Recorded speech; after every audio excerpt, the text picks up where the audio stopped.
In this podcast episode, Cenk Uygur, founder of the Young Turks and a prominent political commentator, discusses the contradictions of communism and corporatism, the role of media in shaping public discourse, and the challenges posed by money in politics. He also explores the future of democracy, the Democratic Party's direction, and the Israeli-Palestinian conflict, all while emphasizing the importance of grassroots movements and the potential for meaningful change through collective action. Cenk Uygur argues that communism fundamentally contradicts human nature, as it tends to evolve into dictatorship due to the inherent power dynamics among people. He explains that when a system claims to be entirely equal, it creates a power vacuum that someone will inevitably fill, often leading to authoritarianism. In contrast, he believes that capitalism, when functioning properly, promotes competition and innovation, while corporatism, which he sees as the current state of American politics, stifles competition and creates monopolies. Uygur emphasizes that corporatism is detrimental because it prioritizes corporate interests over the needs of the average citizen, leading to a rigged system where the wealthy benefit disproportionately. Uygur critiques mainstream media for perpetuating a corporate agenda, arguing that it serves as a tool for propaganda rather than a source of genuine information. He believes that the chaotic nature of online media allows for the emergence of truth, contrasting it with the structured narratives of traditional media. He expresses concern that when people are misled by corporate media, they lack the necessary information to make informed decisions, which ultimately undermines democracy. Uygur identifies himself as a center-left populist, distinguishing between populism and establishment politics. He argues that progressivism seeks to expand liberty and justice for all, advocating for equality of opportunity rather than equality of results.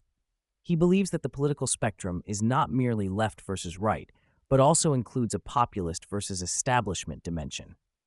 He asserts that true progressivism is about including marginalized groups and fighting against systemic injustices, while acknowledging that conservatives may resist these changes for various reasons. Uygur emphasizes the need for balance in governance, arguing that both the left and right can fall into extremes that hinder progress. He believes that independent thought is crucial and that rigid adherence to ideology stifles genuine discourse. He critiques the mainstream media for creating a false sense of moderation, which often aligns with corporate interests rather than the needs of the populace. He advocates for a democratic capitalism that protects the market and the people, suggesting that regulation is necessary to prevent monopolistic practices. A significant portion of the discussion revolves around the influence of money in politics. Uygur argues that the overwhelming presence of corporate money corrupts politicians and undermines democracy. He believes that the only way to address this issue is through a constitutional amendment to limit the influence of money in politics. He suggests that both populist left and right should unite to push for this change, as it is a common concern among the populace. Uygur highlights the need for public financing of elections to ensure that politicians are accountable to their constituents rather than corporate donors. Uygur expresses skepticism about the integrity of politicians who accept corporate PAC money, arguing that it compromises their ability to serve the public interest. He acknowledges that while some politicians may have integrity, the system is designed to favor those who align with corporate interests. He points to examples of politicians who have shifted their positions after taking corporate money, illustrating how the system incentivizes corruption. He believes that the establishment, both Democratic and Republican, is primarily concerned with maintaining the status quo that benefits corporate interests. Uygur critiques Donald Trump, particularly focusing on the January 6th insurrection and the fake elector scheme, which he views as a direct assault on democracy. He argues that Trump's actions were not just politically motivated, but represented a genuine threat to the democratic process. He also highlights Trump's admiration for authoritarian leaders, suggesting that this reflects a broader disdain for democratic principles. He believes that Trump's populism is ultimately self-serving and detrimental to the values of democracy. Uygur discusses the contentious issue of non-citizens voting, asserting that non-citizens should not vote and generally do not.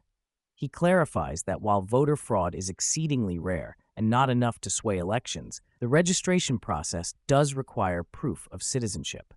He highlights the complexities of voter ID laws and the various ways in which voter fraud can be manipulated, citing a specific case in North Carolina where a Republican campaign worker engaged in ballot harvesting. He emphasizes that the real manipulation occurs before elections, particularly through tactics like purging voter rolls, which disproportionately affects Black communities, and limiting the number of polling places in certain areas, leading to long lines and disenfranchisement. Uygur explains that both Republicans and Democrats engage in gerrymandering, which allows politicians to choose their voters rather than the other way around. This practice has led to a polarized political landscape where incumbents are almost guaranteed to win due to heavily manipulated districts. He argues that the media plays a significant role in rigging elections by failing to provide coverage for outsider candidates, which limits their visibility and viability. Uygur cites the examples of Bernie Sanders and Robert F. Kennedy Jr., who struggled to gain media attention despite significant public support. He contends that corporate media, driven by profit motives, often prioritizes the interests of large corporations over genuine political discourse. Uygur critiques the Democratic establishment for its failure to support progressive candidates and its tendency to anoint candidates without a proper democratic process. He expresses concern over Kamala Harris's selection as the Democratic nominee, arguing that the party should have allowed for a more open primary process. He believes that the establishment's reluctance to embrace genuine populist candidates leads to a lack of representation for the average voter. He also discusses the importance of grassroots movements and the need for politicians to connect with their constituents rather than relying solely on donor money. Uygur believes that the future of the Democratic Party hinges on its ability to adapt and embrace change. He argues that the party must prioritize the needs of the working class and address issues such as income inequality and healthcare access. He emphasizes the importance of building a coalition that includes both progressive and moderate voices, as well as engaging with disillusioned voters who feel left behind by the political establishment. He expresses hope that the party can evolve and become a more effective force for change. Uygur discusses the changing landscape of media and technology, noting that independent media outlets are gaining traction as alternatives to traditional corporate media. He believes that this shift is crucial for fostering genuine political discourse and empowering marginalized voices. He argues that the rise of independent media can help counteract the influence of corporate interests and provide a platform for progressive ideas. He encourages listeners to seek out diverse sources of information and engage critically with the media they consume. Uygur addresses the Israeli-Palestinian conflict, arguing that a viable peace deal is possible if both sides are willing to negotiate in good faith. He suggests that the U.S. government has a significant role to play in facilitating this process by leveraging its financial support for Israel. He believes that a two-state solution is achievable, but it requires a shift in leadership in Israel and a commitment to ending the occupation of Palestinian territories. He emphasizes the need for empathy and understanding on both sides to create a lasting resolution.